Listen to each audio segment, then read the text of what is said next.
দুর্গাপুজো কমিটিগুলোকে সরকারি অনুদান প্রদান অনুষ্ঠান লোকপুর থানায় আর কিছুদিন পরেই অনুষ্ঠিত হবে বাঙালির শ্রেষ্ঠ উৎসব দুর্গোৎসব। ইতিমধ্যে দুর্গাপূজার প্যান্ডেল প্রতিমা সহ সমস্ত কিছু সরঞ্জাম তৈরির পথে। ইতিমধ্যে মুখ্যমন্ত্রী ঘোষণা অনুযায়ী দুর্গাপূজা কমিটিগুলোকে গতবারের থেকেই অনুদানের পরিমাণ বাড়িয়ে করা হয়েছে ৮৫,০০০ টাকা।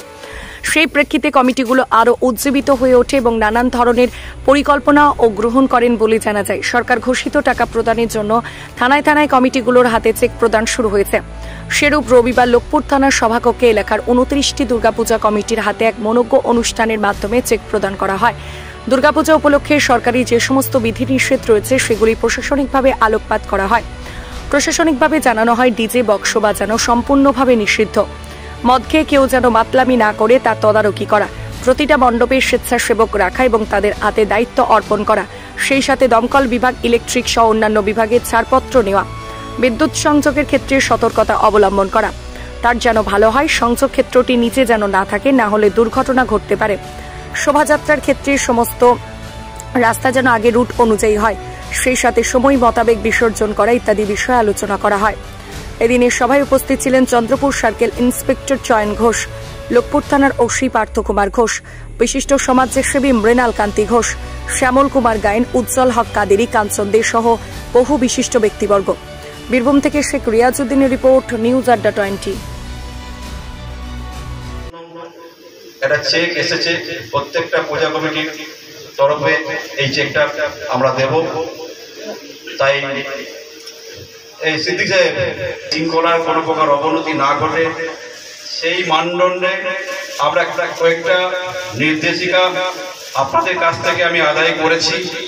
সেগুলো যদি আপনারা প্রত্যেকটা নির্দেশিকা খুব যত্নবান হন এবং মাইন্ডলি যদি ওগুলোকে পালন করে থাকেন, দেখবেন অটোমেটিক্যালি সুন্দরভাবে শান্তিপূর্ণভাবে কোনো প্রকার উপদ্রব ছাড়াই এই দুর্গোৎসবের নিজেরও সম্মান, আমাদের থানারও সম্মান এবং আমাদেরও সম্মান। যদি কোনো পুজো মণ্ডপে কোনো ক্যাচা হয়, সেটা ধরুন গ্রামগঞ্জে, আমরা তো গ্রামের মানুষ সবাই, টাউনশিপের নয়, আমরা একে অপরকে তারপর দিন কিন্তু মুখ দেখাতে হয়। তাই এমন কিছু যেন না ঘটে, সেটার জন্য আগামী দিনে মুখ লজ্জা হয়, মুখ দেখানো একটা লজ্জার জায়গায় পৌঁছে যায়। যখন থেকে এসেছে আমাদের উৎসবের মাত্রাটাকে দ্বিগুণের থেকে আরো বেশি বাড়িয়ে দিয়েছে। বর্তমানে এত উৎসাহ রচনার পরেও মমতা ব্যানার্জি আমাদের 2024 সালে যে 85,000 টাকা করে চেক দিয়েছেন, তার জন্য ওনাকে একবার অন্তত আপনারা সকলেই করতালি দিয়ে ধন্যবাদ জানান। এটাই আমাদের বিশেষভাবে আবেদন এবং অনুরোধ যে উনি সর্বদলীয় ভাবে এবং এখানে দল মত ধর্ম নির্বিশেষে প্রত্যেককেই কিন্তু প্রতিটা মণ্ডপ থেকে কিন্তু উনি চেক প্রদান করছেন। হয়তো যারা কাগজের কোনো একটি টাল বাহান আছে,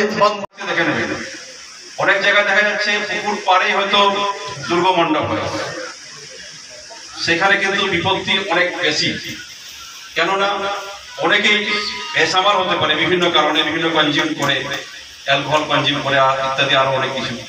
সেক্ষেত্রে বেসামাল হয়ে যাতে পুকুরে বা এখানে আমার তো নদী নেই, সেগুলো কিন্তু ফলো করবে।